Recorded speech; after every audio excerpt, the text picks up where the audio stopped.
What's on TV? Upper Mount Bethel in Pennsylvania, we do have some moderate. Caution, you are about to enter the no-spin zone. The factor begins right now.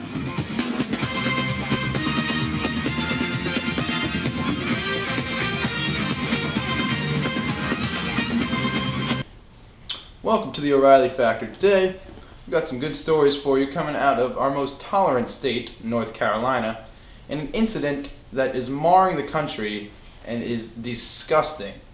So today, a North Carolina teacher told his student to not talk bad about the president, Obama, and said, oh, you could get arrested for that. He was just talking the truth. Everyone in this country agrees Obama is a terrible president. He was just speaking his mind, and now he's coming up with all these charges, being arrested. If you want to talk bad about Obama, I will give you a job today on Fox News. Never mind that. Anyway, we've got another expert on the subject, Paul Vella, to join the O'Reilly Factor today and talk about this atrocity. Now, doesn't everyone in this country agree that Obama is not a good president? I mean, look at all the bad things that he's done. Healthcare, everything that he's done is bad. There's been nothing that Obama has done in office that is good. We are in so much debt right now that this child should be able to say what he wants about Barack Obama. It's on everyone's mind. He just had the guts to say it in class. Good for him, too. Good for him. Definitely has the right to say that. It's all about speaking your mind in this country, and if you can't do that, we're going to turn into a communist country, China. We won't be able to do anything, and Obama's already leading us down that path. We need kids like this. America, speak up. Talk about what you think about Obama. Everyone knows he's awful. No, but we're fair and balanced on Fox News, so let's get the other side of the story. Now, the other side of the story is this teacher said that people that talk bad about Bush got arrested. That's because that was a lie. George Bush did nothing wrong. He was a perfect Republican, did the office as he could, went to war when he should have, got lowered taxes, everything a perfect president should do as a Republican. Now, that you shouldn't be arrested for. That was like people that talk bad about him, you should be arrested for rather, because that's just a lie. That's fabricated information. Talking bad about Obama is completely okay, what I say. These guys had a complete right to do. He's done nothing right. You can't say one thing good about the man. That will end this segment. We're going to come back to you right after this with some more Obama policy about how him assassinating Mitt Romney for being a bad person. Welcome back to the O'Reilly Factor. And now we're going to talk about more Obama being a bad person. He was assassinating Romney's character in his campaign. Now, you have more knowledge on the subject. Can you please bring to us and say why Romney has accused him of this? He's obviously right, but just say us why. Now, our GOP nominee, Mr. Romney, decided to start airing a series of positive ads. Obama, in response to that, started making questionable remarks about Mr. Romney's character and his ties to political parties and religions. And it is completely out of bounds for Obama to make such outrageous claims to somebody of Mr. Romney's clout and stature. And it's a tragedy. It's an obvious cheap shot. And you know what? You want to know why Obama did this? Everyone knows why. It's because Obama didn't do anything positive himself. The only thing he could do is talk down Romney because he can't talk himself up. You can't talk a pile of dog shit up. It won't work.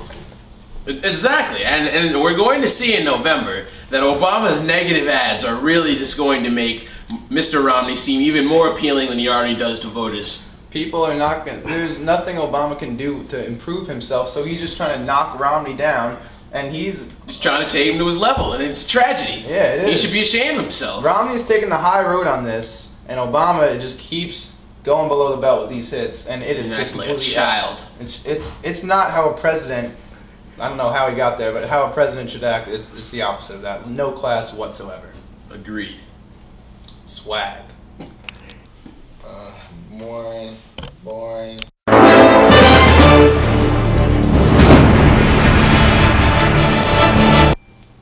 Hello, and welcome to the CNN News. We have a lot of good stories up today, and I'd like to welcome myself, Leo Glazer, and my co-host, co-anchor, Tim Pacious. And today we're going to talk about the news And the first story that comes up and a hot button issue, that would have to be the North Carolina incident with the student inside the school, with the teacher being taped and the student saying anti-Obama conversation pieces, and teacher went against him and told him that that's out of conduct, you can't do that, and people did that with Bush and got arrested, so the student had to stop, and now he's threatening arrest charges. And it's caused a big hubbub on both realms. Most people in North Carolina are mad because they are Republican there, and they say that now he's able to speak his mind at school. But then on the other end, we have the freedom of speech issue, and it is school, and you don't have that same freedoms now. What is your opinion on the subject? Where is the line being drawn, and is this right or is this wrong?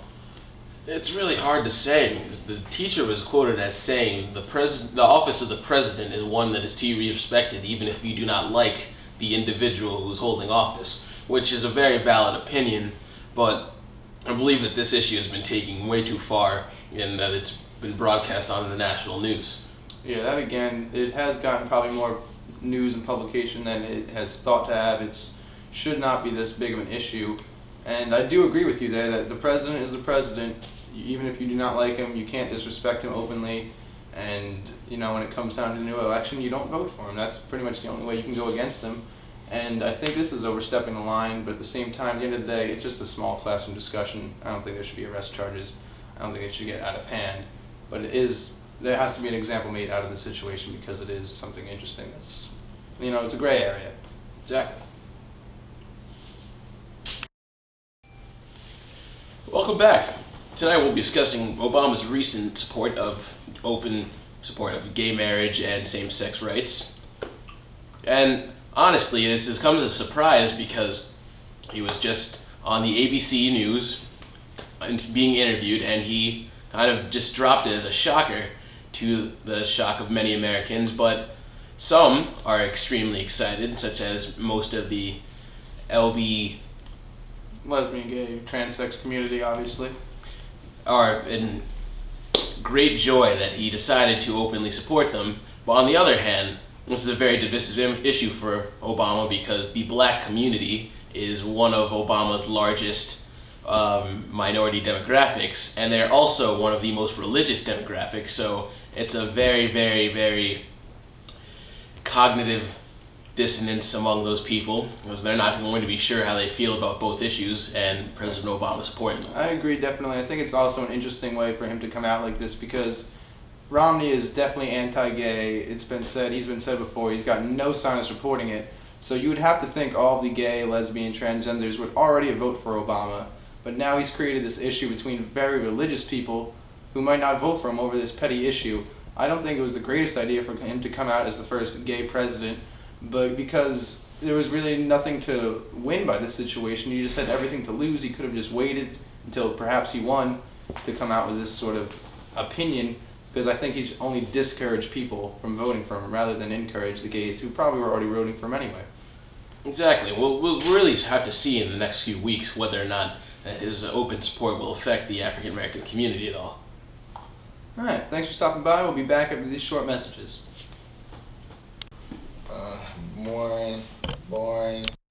I'm Jim Cramer, and welcome to my world. You need to get in the game. Fools are going to go out of business, and he's nuts. They're nuts. They know nothing. I always like to say there's a bull market somewhere, and I'm Mad constantly money. trying to just You can't afford to. We're gonna go out to Leo Glazer out in Ocean Township. Leo, what do you have to say? Any questions? What is it?